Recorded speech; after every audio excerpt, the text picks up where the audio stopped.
Hey guys, 7WB Rocks here, and if you're one of those people that said, Daniel, you need a haircut, you look disgusting, I'm right there with you, finally got a haircut, very happy about that. Anyway, today's video, something I usually don't do, I don't know, I just feel weird when I'm doing the top 5 picks, I feel like I rush it or whatever, but a lot of people always ask me to do like top 5 favorite matches, top 5 favorite superstars, all that stuff. And I decided to do one today, but it's going to be the top 5 worst wrestlers meeting experience.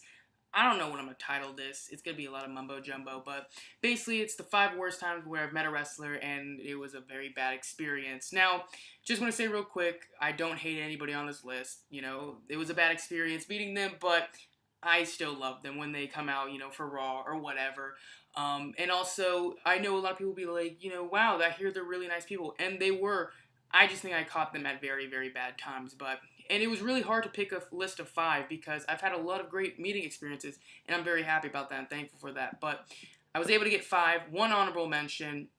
And the reason he is an honorable mention is because he did something nice, but he kind of, when I was meeting him, wasn't that great. So I'll get into it. So honorable mention is none other than the, extreme violent innovator, Tommy Dreamer. Because when I met him, the week before, I had tweeted out, like, can't wait to meet Tommy Dreamer at this event or whatever.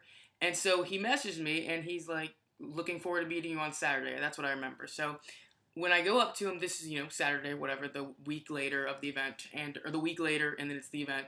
I go up to him, really excited, I got my DVD, and I say, very nice to meet you, blah, blah, blah. I messaged you, and, I really just want to thank you for messaging me back. That was really cool of you. And he shook his head, didn't say anything, so I was like, okay, thanks, man. And then he signed it, I took a picture with him, didn't really say anything when I shook his hand to leave. But the reason why I had him as an honorable mention, not in the top 5, he didn't charge me. So that's really nice. That's something, you don't see a lot of wrestlers, especially at these, like, independent shows. He didn't charge me, but he just didn't say anything or, like, interact when I sent him that messaging. And then later, like a few days later when I tweet out the picture, he messaged me again, says, it was a pleasure meeting you. So I don't know, Tommy, what you were doing there, but not like interactive, but message-wise, very nice person. I don't know. He's an honorable mention, though. Number 5, going to go with Lita, because when I met her, she had her dog with her. It was at a Booker T's reality wrestling show. I went up to her, I said, awesome dog. She said, thanks. And then I just kind of stood there, and then she pulled out I gave her the autograph, and she took it. So, what's your name? I said, Daniel. She wrote it, handed it back, took the picture. That was it. And I knew, like, as soon as I got up there, just like her mannerisms, I guess, I knew I was like, she's not going to say anything to me. This is going to be just pointless. But she didn't say anything. I mean, I didn't, like, go out of my way and say, like, oh, I'm happy you're here, blah, blah, blah. I said, pleasure to meet you, something. I said my name. But she just wasn't that, like, outgoing. It felt like she didn't really want to be there, to be honest. But I don't know. Next, number 4, Magnus. This is when he was TNA World Heavyweight Champion, and he was about to be heel. This was intermission of the show, and he was about to be heel against Samoa Joe in a steel cage match. So maybe it was because he was about to be heel. He didn't want to be too friendly or friendly at all. So I go up to him, I shake his hand.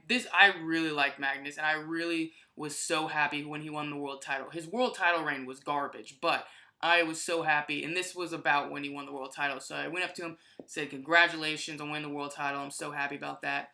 And he shook his head. That was it. Took the picture, and I was like, okay, Magnus, that's cool. I hope you lose. And it was a house show, so he ended up winning, which was sad. But maybe it was because he was about to be heel, and he wanted to be like a douche, I guess. Not a douche, but like after, because he was rude to the people in front of me, but obviously playing the heel role. So maybe he just didn't want to be, like, real nice and then end up being a jerk and making fun of me or something because I was, like, front row. I don't know. Number 3, we have Devon. I met him again at Booker T's Reality of Wrestling. I walked in the room. It was just him and Teddy Long. Both of them were on the phone. And Devon was on the phone. So I wasn't standing, like, right in front of him because he was on the phone. I'm not going to go up to the table. So I stood, I just waited because I was the only person in the room except for Teddy Long and him. So I'm just going to, and my dad. I was just going to wait. So I was like, I'm going to wait. And then finally he's talking, and then he looks up at me. He's like, oh, are you in line? And I'm like, yeah, I'm next or whatever. And he's like, okay. So he's like, gotta go, baby. So he's obviously talking to his wife, I'm sure. Hangs up. And I think he was pretty pissed that I did that, or that I was in line because he was talking to his wife, I guess. So I come up to him, and this is just when he returned to TNA, and I said, I am so happy you're back in TNA, and you're reunited with Team 3D. You guys are awesome. And he didn't say anything. Like, he didn't even, like, acknowledge it. So he just signed it, and then we took the picture, and I shook his hand and left. So I was just kind of mad that he didn't say, like, anything about it, just signed it. And maybe it was my fault because I was standing there when I was in line and he was on the phone. Maybe I should have waited outside or something. I don't know. Let me know in the comments section. Call me out on it. Not really. But I wish he had said anything. 2. This is hard between 2 and 1. I really went back and forth on this one. But I gotta give number 2 to Ric Flair. Now, I got him 2 because when I first met him, I took the picture with him. That was it. It was the photo op first and then the autograph later. I take the photo op with him, and he wasn't, like, outgoing. I shook his hand. He seemed happy. Took a picture, and I was like, okay, that's cool. So when I went to get the autograph, that's when it goes very downhill. I had a magazine, the Royal Rumble program that he wanted, the 1992 one, and I hand it to him. And right before he's about to sign it, like, one of his buddies comes up to him, and they just start talking for, like, 5-7 minutes, just about, like, randomness and them getting drunk and stuff. No joke. Like, legit. I'm not going, like, this is what Flair talks about. Legit just talking about them getting hammered this one night.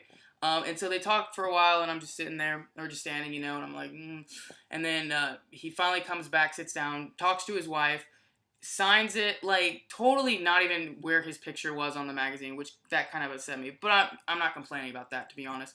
Signs it, talking to his wife about how great his friend is, and they were great drunks together, I don't know.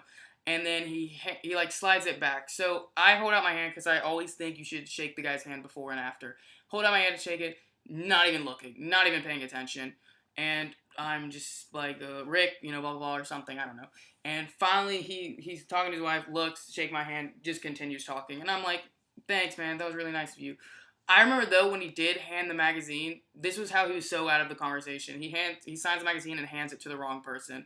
I remember that, too. I was like, he didn't even know who he was signing it for. And number 1, the man, the myth, the legend. Gotta go with Mick Foley.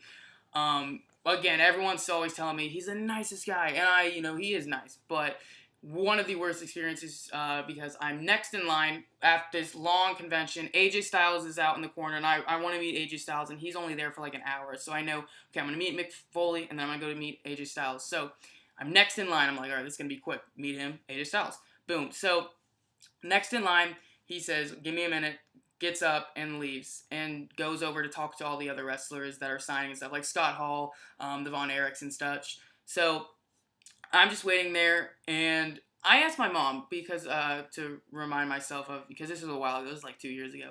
I said it was like 10 to 15 minutes he didn't come back. She says 20 minutes. But I remember just waiting a really long time when I was next in line and him leaving. Now, if you go and talk to the wrestlers, I'm totally okay with that. But 10 to 15 minutes when you have a huge line, people are waiting, and you're supposed to be signing autographs, because you only have a limited time, because a wrestling show is about to be right after. So I'm just sitting there, and here's a reenactment of my thoughts, or my mannerisms, whatever, when I was waiting for him to come back, so.